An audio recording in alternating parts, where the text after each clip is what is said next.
Ao domingo é habitual, viajamos até ao espaço numa viagem conduzida pelo comentador da RTP, Miguel Gonçalves. Miguel, muito bom dia. Bom dia, Cristiana. Esta semana começamos a viagem com colisões galácticas e com aranhas que são arrasadoras. Em grande, no fundo. Começamos em grande a edição desta semana, do Última Fronteira, e já lá vamos às aranhas. Sei que tu não tens particular apreço pelas aranhas, mas começamos com colisões, não é de galáxias, é de enxames de galáxias, que é mesmo para ser em grande. Podia ser facilmente uma imagem da semana, facilmente. Mas, como é uma imagem com uma riqueza de dados tão interessante, é bom nós trazermos aqui logo de início. O que nós estamos a ver é o conjunto de enxames de galáxias de Abel 2256. E são pelo menos 3 enxames de galáxias que estão todos a colidir, estão todos a entrar uns pelos outros, e isto é o normal nas galáxias. A vida das galáxias é precisamente o choque das galáxias, neste caso também de enxames de galáxias, e quando isso acontece nós temos toda uma variedade de energias que podemos observar, e é muito engraçado. Cada uma das imagens em comprimentos de onda diferentes, portanto em energias diferentes, conta uma outra história. Ou melhor, conta histórias diferentes daquilo que está a acontecer. E então o que nós vamos ver nestas imagens é nós vamos ver os dados recolhidos por os raios-x do Chandra e do XMM, Newton, a azul nestas imagens.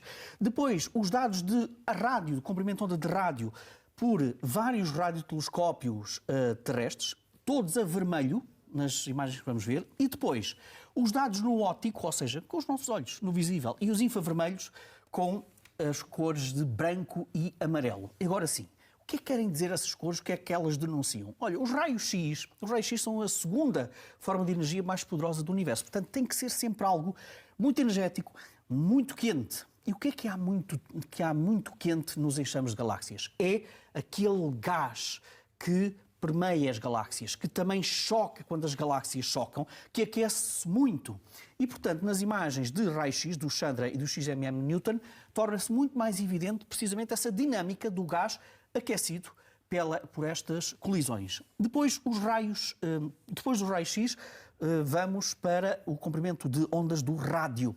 Ora, aqui é que tudo se torna um bocadinho mais difícil de analisar, porque são várias as fontes. Por exemplo, nós podemos encontrar, associadas às ondas de rádio, aquilo que são, para já, as próprias galáxias, como através dos buracos negros, que estão sobretudo ativos nestas colisões de galáxias e que emitem jatos de partículas também energéticas em raios-x.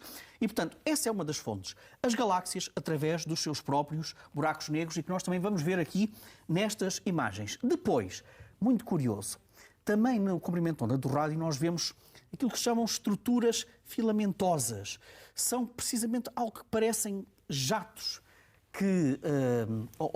jatos, estas figuras que nós estamos a ver traçado, aliás, nestas imagens, e que resultam precisamente das ondas de choque de cada uma destes enxames de galáxias. Agora, os cientistas que analisaram estas imagens, sobretudo nos comprimentos de onda do rádio, dizem algo muito interessante. Ora bem, nós conseguimos contabilizar a origem destas ondas de rádio. Quais são os eventos que provocam estas ondas de rádio? Mas isto não bate certo com aquilo que nós registamos. Ou seja, terão que existir aqui outras fontes de rádio que ainda não estão devidamente analisadas e identificadas para explicar a quantidade de ondas de rádios que nós temos. Portanto, como vês, é sempre muita informação que nós temos a partir deste tipo de imagens em vários comprimentos de onda. Depois, Cristiana, é agora, aranhas. Vamos às aranhas. Vamos analisar aquilo que foram os dados, ou como uma equipa de astrónomos analisou os dados do telescópio espacial Fermi da NASA, e o Fermi olha para o universo no comprimento de onda dos raios gama.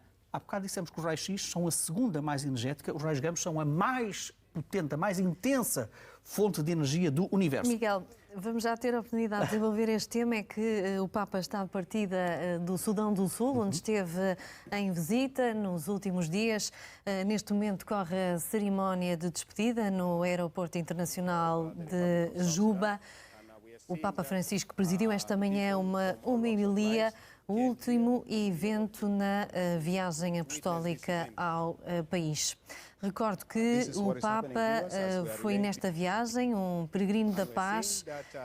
Hoje pediu ao povo para se tornar imune ao veneno do ódio para alcançar a paz e a prosperidade. A missa desta manhã decorreu no mausoléu do herói da libertação do Sudão do Sul, John Garang, que morreu num acidente de helicóptero em 2005, antes do país predominantemente cristão conquistar a independência do Sudão muçulmano em 2011. O tema que dominou a viagem do Papa ao Sudão do Sul foi a reconciliação e também o perdão mútuo pelos erros do passado. O Papa pediu à multidão de cerca de 70 mil pessoas que evitasse a fúria cega da violência.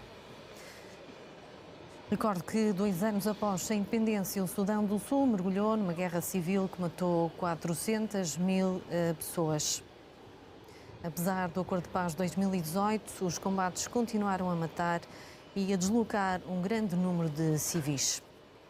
Um peregrino da paz nesta viagem ao Sudão do Sul, assim classificou o Papa. Esta viagem está agora de partida após a visita dos últimos dias. E voltamos a conversar com Miguel Gonçalves, comentador da RTP. Miguel, estavas nesta segunda parte do primeiro tema, falavas das aranhas. Falava de aranhas e, muito rapidamente, quando se fala em aranhas, em astronomia, obviamente não estamos a falar dos aracnídeos aqui da Terra. Estamos a identificar aquilo que são casais de estrelas. Portanto, uma orbita à volta da outra, em que uma delas é um pulsar. Ou seja, uma estrela que foi uma estrela de grande massa que explodiu e o resultado dessa explosão depois ou pode ser um buraco negro ou uma estrela de neutrões, uma estrela muitíssimo densa. Se essa estrela de neutrões girar muito rapidamente sobre si própria, é um pulsar.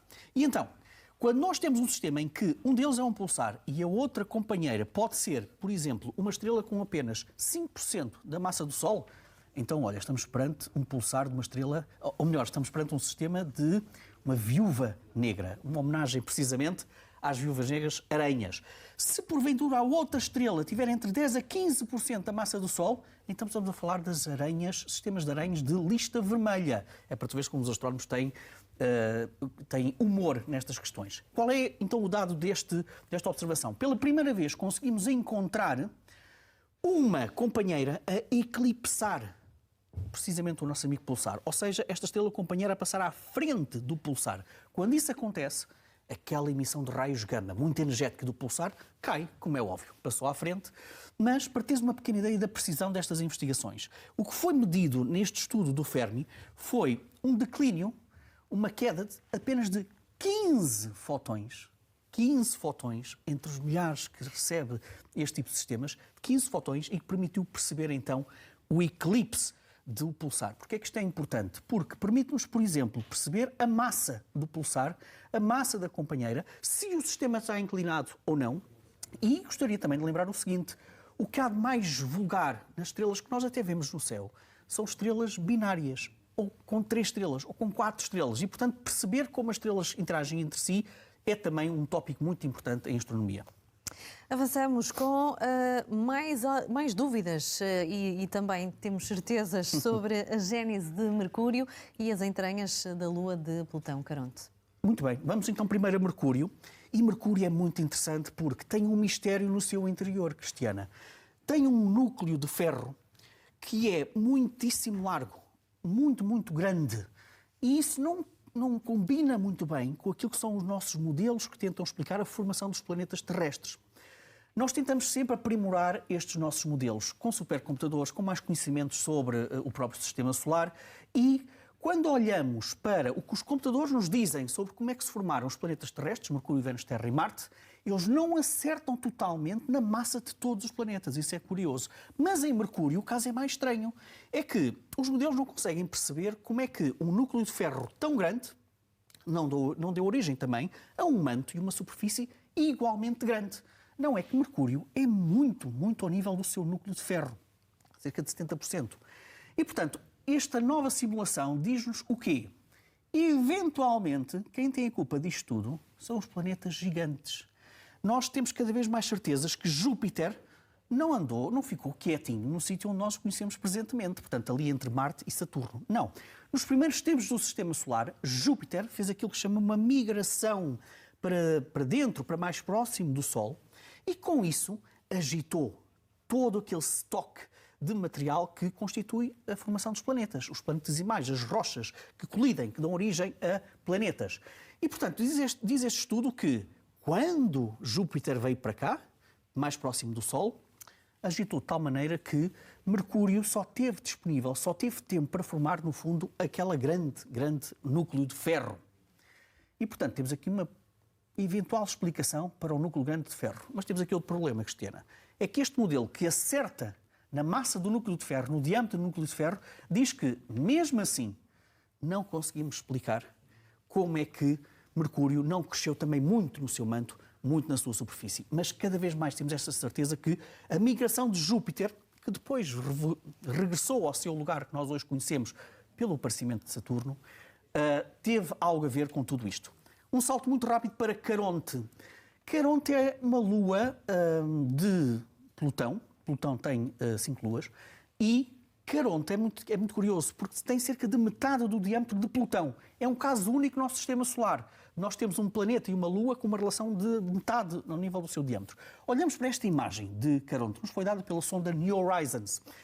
O que nós pensávamos é que estas cristas que nós estamos a ver, estes quase desfiladeiros que nós estamos a ver na zona equatorial de Caronte, e mesmo a parte de cima, mais avermelhada de Caronte, poderiam ser a indicação de que, provavelmente, um oceano, sim, estamos a falar dos confins do Sistema Solar, mas também estamos a falar de um oceano de água salgada que pode ter estado ali, por baixo da superfície, água líquida, e que depois, ao longo do tempo, o que aconteceu é que esse oceano congelou. Ao congelar, dizem os cientistas que pode ter afetado, enrugado autenticamente a superfície de Caronte. Um novo estudo diz agora que pode não ser bem assim. De acordo com os nossos modelos computadorizados e também com algumas observações de New Horizons, provavelmente não pode ter sido apenas o congelamento do oceano subterrâneo do Caronte o responsável por toda esta, pela geologia e pela morfologia da geologia que nós temos na superfície de Caronte. Teremos que encontrar outras explicações para tudo isto. Porquê é que isto é importante, Cristiana? Porque nós estamos a descobrir cada vez mais luas no Sistema Solar com oceanos líquidos no seu interior, subterrâneos. E, portanto, perceber como é que este oceano interage de forma a própria superfície destas luas é fundamental para percebermos a história da formação das próprias luas. E, portanto, quem diria que dos confins do Sistema Solar nós temos aqui uma lua que desafia também alguns dos modelos que nós temos. Miguel, para terminar, uma imagem que suscitou curiosidade e dúvidas. E se subitamente aparecesse uma espiral azul fantasmagórica no céu? Olha, foi mais ou menos isso que aconteceu no Havaí, porque há um conjunto de telescópios no Havaí que ainda por cima tem uma particularidade, tem uma espécie de uma webcam que está continuamente, 24 horas por dia, a mostrar o céu e os observatórios. São estas imagens que nós estamos a ver. Subitamente, olha o que apareceu ali no canto superior esquerdo. Isto aconteceu mesmo. Apareceu um fantasma em forma de espiral azul. Subitamente, os internautas que estavam a ver estas imagens em direto pelo YouTube mandaram mensagens para o observatório a dizer o que é que se passa nos vossos céus, porque parece uma galáxia subitamente. E o telescópio, o astrónomo de serviço, ficou, obviamente, muito preocupado com tudo aquilo. Qual é que é a explicação para tudo isto? Ora, isto aconteceu pouco tempo depois do lançamento, de mais um lançamento de satélites da SpaceX, no dia 18 de janeiro. E hoje o que nós desconfiamos é que isto está associado a quando uma parte do foguetão desprende-se, no fundo, é tudo normal, não houve nenhuma catástrofe, cai depois também, vai caindo ao longo da superfície da Terra, mas com a mistura desta separação de fases e também de ignição dos motores dá origem a estas estruturas fantasmagóricas, é certo, no céu. E, portanto, nada disto é extraterrestre, não estamos perante uma invasão. Felizmente não houve nenhuma galáxia a aproximar-se de nós violentamente, é apenas obra da humanidade e dos satélites que são enviados lá para cima. Muito bem. Fica satisfeita a curiosidade. Obrigada. Até ao próximo.